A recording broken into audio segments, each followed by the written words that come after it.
జానకి, ఏంటండి? ఏదో ఆలోచిస్తున్నట్టున్నావు. అబ్బే! ఏం లేదండి. ఆలోచిస్తూ కూడా ఏమీ లేదు అనడం మీ ఆడవాళ్లకు అలవాటే కదా.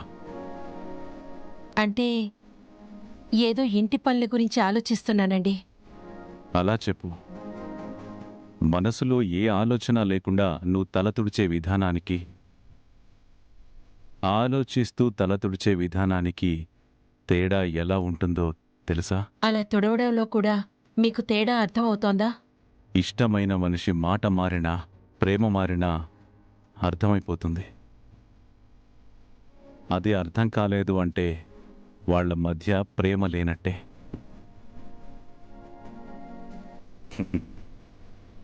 అవును, రామలక్ష్మి ఎక్కడా? ఇంట్లో కనిపించట్లేదు. గుడికని వెళ్ళిందండి. గుడికెళ్ళిందా? ఆద్యారామ ఇద్దరూ కలిసే వెళ్ళారా? లేదండి. రామ ఒక్కటే వెళ్ళింది. ఒక్కతే వెళ్ళిందా?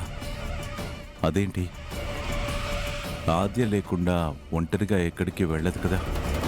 వెళ్ళదు కానీ ఈరోజు ఒక్కతే వెళ్ళింది. రామ బయటికి వెళ్ళింది అంటే ఆద్య కూడా వెళ్ళిందా అని అడుగుతున్నామంటే ఆద్య ఉంటే అదో ధైర్యంగా అనిపిస్తుందనేగా. నిజానికి రామ విషయంలో ఆద్య కూడా చాలా బాధ్యతగా ఉంటుంది. ఎంత బాధ్యతగా ఉంటుంది అనడానికి రామాలో వచ్చిన మార్పే సాక్ష్యం. అవునండి. ఆద్య వచ్చాక రామ విషయంలో నీకు కొంచెం పని ఒత్తిడి తగ్గినట్టుంది. నిజమేనండి. అంతకుముందు ప్రతిదీ నాకొచ్చి చెప్పేది. ఏం చెయ్యాలన్నా నన్ను అడిగేది. ఆచ్య వచ్చాక తనతో చెబుతుంది. ఏ పనున్నా ఇద్దరూ కలిసే చేసుకుంటున్నారు. వాళ్ళెప్పటికీ అలాగే ఉంటే చాలు. అవును, ఈ కొత్త జంట ఎలా ఉన్నారు?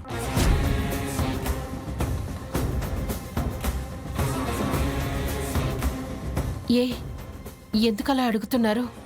ఏం లేదు. చారుకి శ్రీను అంటే ఇష్టం ఉంది. కానీ శ్రీనుకి చారు మీద ఎలాంటి ప్రేమ లేకుండా పెళ్లి చేసుకున్నాడు కదా. ఇష్టం లేకపోయినా మనుషుల్ని ఇష్టపడడం అలవాటు చేసుకోకపోతే ఆ కాపురం కష్టంగానే ఉంటుంది. అందుకే అడుగుతున్నాను. ఆద్యని అంతగా ప్రేమించినవాడు చారుని పెళ్లి చేసుకున్నాడు. ఆద్యని మరిచిపోయి చారుతో కలిసి సంతోషంగా ఉంటున్నాడా లేదా అని అడిగాను. సంతోషంగానే ఉన్నారండి. సంతోషంగా ఉన్నారు అని నువ్వు చెప్పే ఈ మాటలో ఆ సంతోషం కనిపించడం లేదు. ఇష్టం లేకుండా పెళ్లి చేసుకున్నవాడు ఇంతలోనే మనసు మార్చుకొని చారుతో సంతోషంగా ఉన్నాడని నువ్వు చెప్పినా అది అబద్ధమే అవుతుంది. వాడి మనసు మారి చారుని భార్యగా అంగీకరించడానికి కొంత సమయం పడుతుంది. అప్పటి వరకు కొంచెం వాణ్ణి గమనిస్తూ ఉండు. అలాగేనండి. జానకి, చారు మనింటికి కొత్తగా వచ్చింది.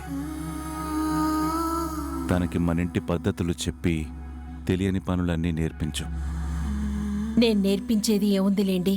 అత్తా కోడళ్ల మధ్య మొదట్నుంచి మంచి అనుబంధమే ఉంది కాబట్టి పద్మే అన్నీ నేర్పిస్తుంది.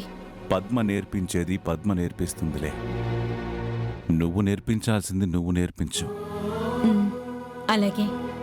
ఏం నేర్పించినా నేర్పించకపోయినా ఒక్కటి మాత్రం ఖచ్చితంగా నేర్పించు.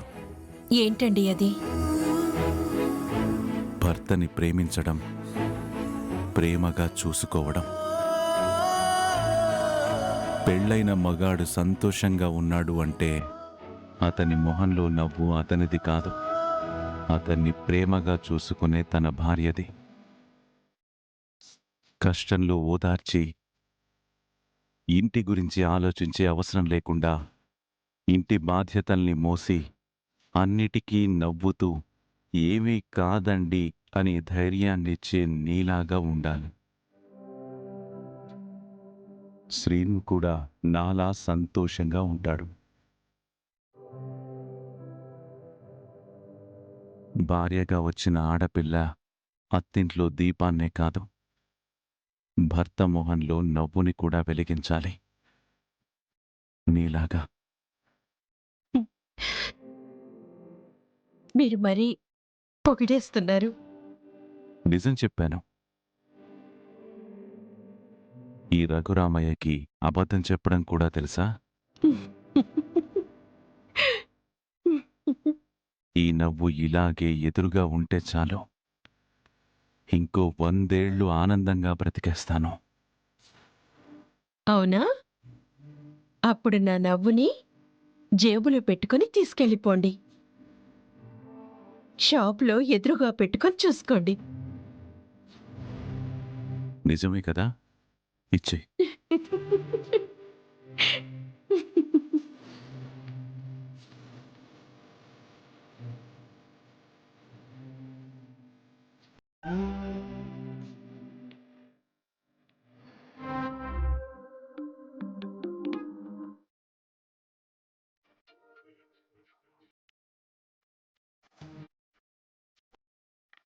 వదినా, ముగ్గు చారు వేసిందని నమ్మించడానికి దాని మొహానికి ముగ్గు పిండి పూసావు. అంట్లు తోమింది అని అనడానికి మసి పూస్తాను అని అన్నావు. మరి చారునే ఈ పచ్చడి చేసింది అని అనడానికి ఏం చేస్తావు? ఏముంది, పచ్చడి రాస్తాను. ఇలాంటి అనుమానాలు మాత్రం బాగా వస్తాయి నీకు. అది చూడు, మనం పచ్చడి చేస్తుంటే కనీసం ఎలా చేస్తున్నారని చూడకుండా మామిడికాయలు తింటుంది. మరేం చేయను, నాకు రాదుగా. రాదు రాదు అనకే. ఆ మాట వింటుంటేనే ఒళ్ళు కంపరంగా ఉంది. ఛా, ఎలా చేస్తున్నావని చూస్తేనే కదా నువ్వు చేసేది. చేయడానికి మీరున్నారు కదా అత్తయ్య. అవ్వను, ఎల్లకాలం మేము చేస్తూ ఉంటాం, నువ్వు తిని పెడదు గాని. ఇవన్నీ నువ్వు చేసి అందరితో అబ్బా చారు పనుమంత్రాలు అని నువ్వు అనిపించుకుంటే మా వాడి మనసు కూడా మారి ఆ మామిడికాయలు కాదే పుల్ల మామిడికాయలు తినే అదృష్టం కలుగుద్ది. లేదంటే నువ్వు అలా చూస్తూ ఉండడం, మేము ఇలా చేస్తూ ఉండడమే సరిపోతుంది.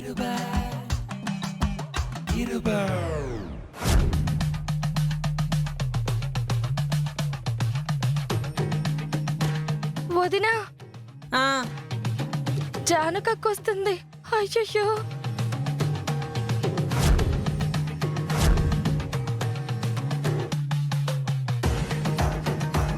ఉసే ఉసే ఉసే, రావే రా. ఆ, రావే, మా వదిన వస్తుంది, రా. కూర్చో, కొయ్యి కొయ్యి కొయ్యవే. నాకేం తెలుసు? దీనిలా చేత్తో పట్టుకుని భారతి లేకు, లే లేకు.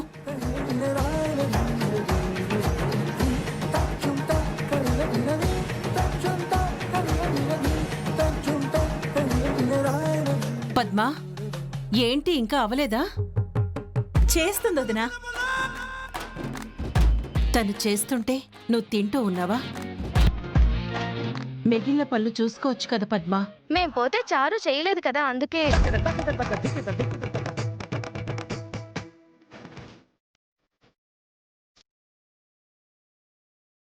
ఏంటి?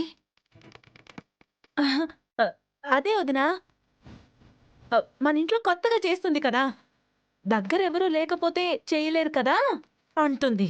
హ్మ్. ఏం పర్వాలేదు, తను చేస్తుంది.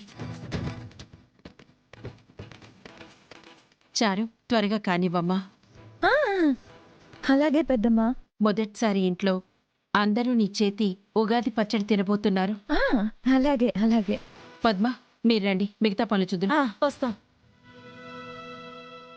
నిన్ను ఇదిగో, అది అది అది అది అన్ని జాగ్రత్తగా కలుపు. అవన్నీయా? తేడా వచ్చిందంటే నా పీక పిసుకుతారు. పద్మా, పార్వతి, చెయ్యవే, నువ్వు రా.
ఏదో తగ్గినట్టు అనిపిస్తుంది.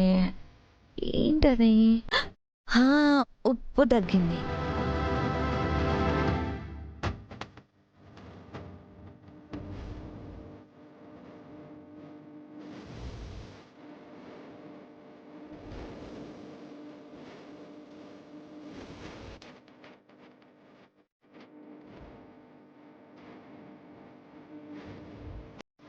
ఉగాది పచ్చడిలో ఉప్పు అనుకుని గమాక్స్ పౌడర్ కలుపుతుంది. చారు కలపనివ్వు. మా అమ్మ అందరి దగ్గర హామీ ఇచ్చింది కదా, చారు పనితనం అందరికీ తెలియాలి కదా. పాపం శ్రీను. తనని పాపం అనుకునే మనం ఇలాగే ఉన్నాం.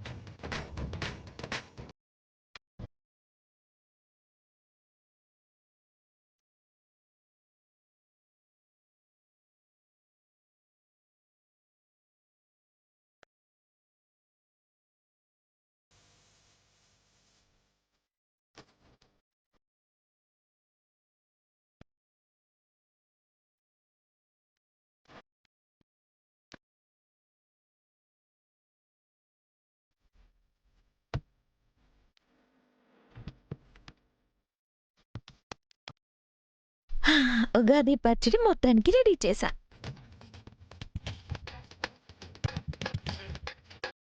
ఆ.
జానకి, రామలక్ష్మి ఇంకా గుడి నుంచి రాలేదా? లేదండి. ఏంటదినా? రామలక్ష్మి గుడికి వెళ్ళిందా? అవును శివయ్య. గుడికి వెళ్ళి ఇంకా రాకపోవడం ఏంటి? పండగ కదా, గుడి దగ్గర జనాలు ఎక్కువగా ఉన్నారేమో పెదనాన్న. గుడికే కదా వెళ్ళింది, ఈలోపు వచ్చేస్తుందిలే. మనం పూజ మొదలు పెడదామన్నయ్య. మీరు పూజ మొదలు పెట్టండమ్మా. సీను, మీరిద్దరూ కొత్త జంట కాబట్టి పూజ మీ ఇద్దరు చేతుల మీదుగా మొదలు పెట్టండి. చారు, వెళ్ళమ్మా, వెళ్ళు. సీను, మీ అమ్మ చెప్పినట్టు మీరిద్దరూ పూజను మొదలు పెట్టండి. కూర్చోండి. వెళ్ళరా.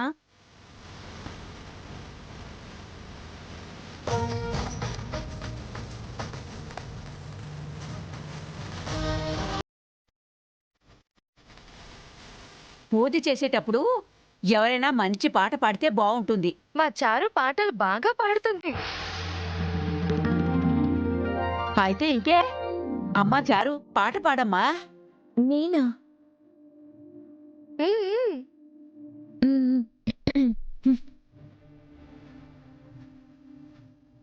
కాటుక పిట్టల మాదిరి ఎగిరే కన్నులు రెండు, అవి నీపైనే వాలేనేమో కొంచెం గమనించు.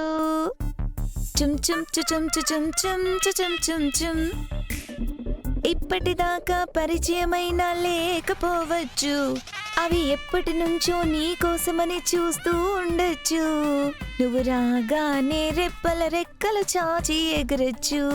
చుమ్ చుమ్ చుమ్ చుమ్ చుమ్ చుమ్. ఇప్పటిదాకా పరిచయమైనా లేకపోవచ్చు, అవి చారు! అయ్యో పాపమ్మా, ఏంటి? పాడొద్దు. దేవుడు ముందు ఈ పాట. నాకు ఈ పాటే వచ్చు. ఈ పాట నాకు చాలా ఇష్టం. అలాంటి పాటలు పాడుకునేది పెళ్లికి ముందు, పెళ్ళయ్యాక కాదు కదా. నువ్వు ఇప్పుడు ఇంటి కోడలివి. ఇంటి పనులన్నీ చక్కగా చేసి ఇలాంటి పాట పాడితే అందరూ ఏమనుకుంటారు? ఏంటి అన్ని పనులు చేసిందా? ఆ, అవునత్తయ్యా, ఇంటి ముందు కళ్ళాపు చల్లి ముగ్గులు వేసింది.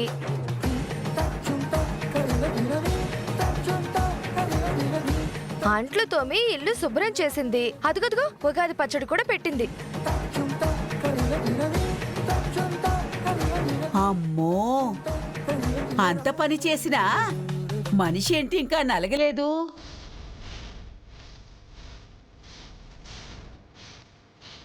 అదెందుకు నలుగుతుంది? చేసింది మేం కదా. జానకి, నువ్వు పాడు. నేను కాదులేండి, ఆద్య పాడుతుంది.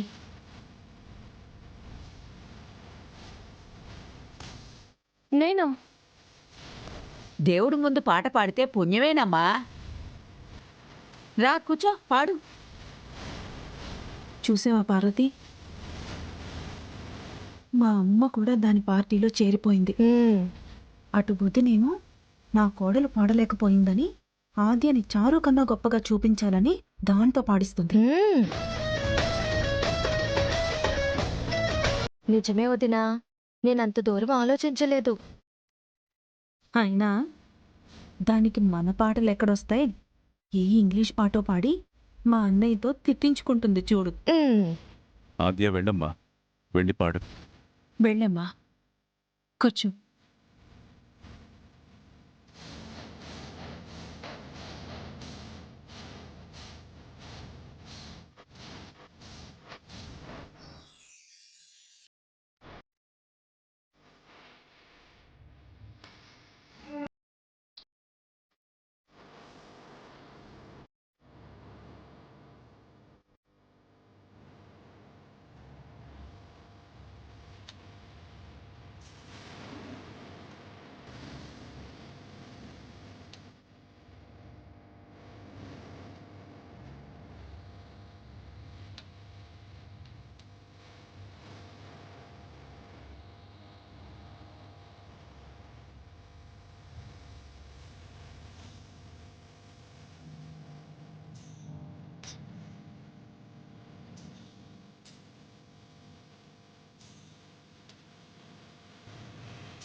ఆహాహాహా, ఆద్య పాటని ఎంత చక్కగా పాడింది.